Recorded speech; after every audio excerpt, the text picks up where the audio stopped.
Une chaise vide face aux députés. Encore une fois, le milliardaire Pierre-Édouard Stérin ne s'est pas présenté à l'Assemblée nationale. Les élus voulaient interroger l'homme d'affaires sur les 20 millions d'euros qu'il entend investir chaque année pour, selon eux, influencer la vie politique française. Un refus de comparaître rarissime.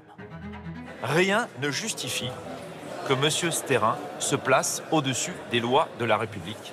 Quand on porte un projet politique, on ne refuse pas de venir au cœur même de la vie politique française. Officiellement, l'homme d'affaires craint pour sa sécurité. Mais quelques minutes avant, il choisit CNews pour s'en prendre aux députés. Ils ont juste envie de faire les marioles devant les caméras. Ce sont les politiques qui ont besoin de n'importe quel prétexte pour que leur nom soit mis en avant. Qui est ce milliardaire catholique qui défie les députés et assure vouloir sauver la France? Je suis Pierre-Édouard Stérin, j'ai 50 ans, marié 5 enfants, je suis entrepreneur. Sa fortune, Pierre-Édouard Stérin la tire de son fonds d'investissement, Otium.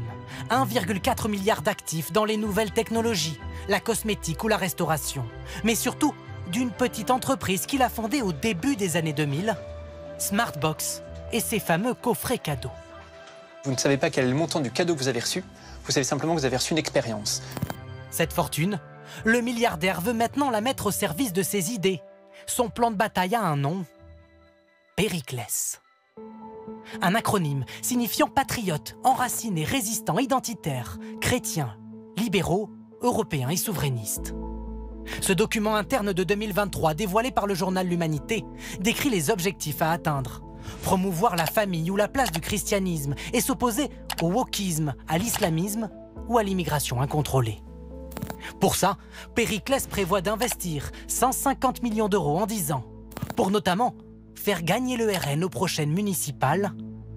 Objectif, 300 villes à conquérir, précise le document. Pour y parvenir, l'homme d'affaires dispose de plusieurs atouts.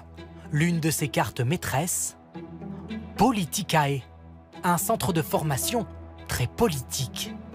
Direction Lille, où l'Institut a accepté notre présence à une session de formation organisée dans ce prestigieux hôtel. J'espérais se mettre discrètement dans le fond, mais c'est raté. Au tableau, le cofondateur de Politicae, Antoine Valentin, maire d'une commune de Haute-Savoie et proche d'Éric Ciotti, explique comment gagner une élection municipale. Des règles juridiques, mais surtout des conseils stratégiques pour s'imposer. Le vrai enjeu, c'est maintenant de pouvoir répartir votre action sur le temps. Parce que ça va aller très vite, mais c'est quand même dans un an. Et un an, c'est long, il faut tenir, il ne faut pas s'essouffler. La formation est totalement gratuite grâce au financement de Pierre-Édouard Stérin. Officiellement, les candidats de tous bords sont les bienvenus, comme ce participant sans étiquette. On a des professionnels de la politique, entre guillemets, qui viennent à nous donner des infos, nous librement poser des questions, vont pouvoir nous coacher si besoin derrière via le site, etc. Enfin, je trouve ça juste génial.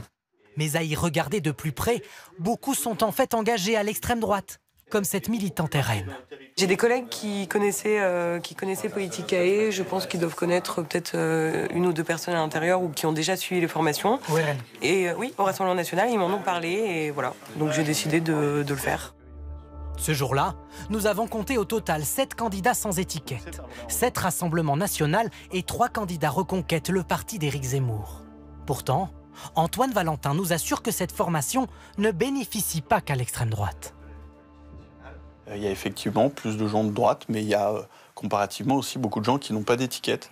Il y a même parfois des gens qui sont de gauche. Vous assurez qu'il n'y a pas d'objectif politique pour Pierre-Édouard Stérin lorsqu'il finance Politicae? Il n'y a pas d'objectif politique dans Politicae. C'est difficile à croire. Eh bien, ne me croyez pas si vous le souhaitez, mais vous avez passé aujourd'hui une journée avec nous. Vous l'avez vu, on ne traite que de points techniques.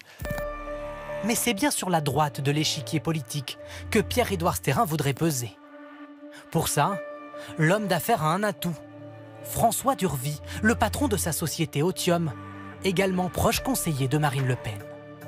À ses côtés, lors de cette conférence de presse en mars dernier, une petite voix ultra-libérale à l'oreille de la patronne du RN nous confie des dirigeants du parti. Il tire dans le sens des catégories sociales supérieures. Il porte une position libérale favorable aux grandes fortunes et à la finance. Contacté, François Durvy assure ne pas servir Pierre-Édouard Stérin lorsqu'il conseille la députée. Mais Marine Le Pen n'est pas la seule cible. La feuille de route de Périclès liste même les relations de confiance déjà existantes et celles qu'il conviendrait de développer. D'ailleurs, l'influence de Pierre-Édouard Stérin ne s'arrête pas aux partis politiques. En un an, Périclès est devenue une entreprise finançant des dizaines d'instituts sur la place de l'islam, la sécurité ou des journaux en ligne, aux idées largement diffusées. Sur les médias de Vincent Bolloré notamment. Le problème, c'est qu'il y a deux civilisations qui se rencontrent. Et la civilisation française et la civilisation islamique sont incompatibles. Arthur de Vatrigan, par exemple, est un habitué de CNews. Or, son média L'Incorrect a bien été financé par Pierre-Édouard Stérin. Nous avons regardé la chaîne pendant une semaine et chaque jour, au moins un de ces instituts ou médias financés par le milliardaire était représenté à l'antenne. De quoi peser sur le débat public. Grâce aussi à des observatoires, comme Hexagone. Un institut capable de commander des sondages repris par la presse sur le déclin de l'école ou le déficit. La semaine dernière, l'un d'eux a mis le feu au RN. Un solide sondage IFOP mené le mois dernier qui confirme la position de favori du Rassemblement national et même de grand favori. Nous allons vous raconter les coulisses de cette enquête qui devait tester un seul candidat RN, Jordan Bardella. Informé, l'entourage de Marine Le Pen monte alors au créneau. Finalement, sa candidature est testée sur un second échantillon de 2000 personnes. Alors, Hexagone, financé par Pierre-Édouard Stérin, a-t-il voulu favoriser Jordan Bardella? L'IFOP, qui a réalisé le sondage, estime que ce n'est pas l'enquête d'opinion qui pose problème, mais son utilisation. On ne va pas se cacher les choses, à 2 ans d'une élection présidentielle tendue, inédite, avec un fort renouvellement, avec des tensions très fortes aux deux extrêmes du spectre politique, avec cette guerre des 3 blocs, tout sondage devient une information qui peut être utilisée, exploitée, mais pas au sens péjoratif du terme, exploitée comme un atout, comme une ressource, comme un moyen de délégitimer tel ou tel adversaire. Contacté, le directeur d'Hexagone, François Pierrard, dément toute manœuvre politique. Pierre-Édouard Stérin, lui, n'a pas souhaité répondre à nos questions face à notre caméra. Nous nous sommes rendus à Lannes, en Belgique, où il réside. Dans ce coin de Wallonie, où de nombreuses fortunes françaises comme Pierre-Édouard Stérin se sont installées. Notamment pour échapper au fisc français. Comment le milliardaire peut-il promouvoir la puissance de la France tout en se soustrayant aux impôts? L'intéressé, n'ayant pas souhaité nous recevoir, nous sommes allés poser la question à son bras droit.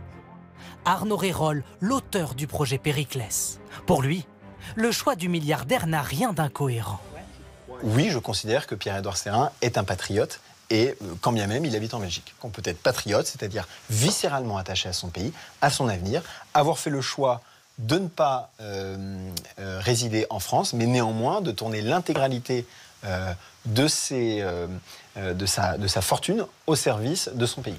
Parmi les pistes listées dans le document Périclès, toutes n'ont pas vu le jour, nous assure l'entourage du milliardaire. Sans pour autant lever le voile sur tous les projets financés, censés permettre la victoire d'une droite ultralibérale et très conservatrice en 2027.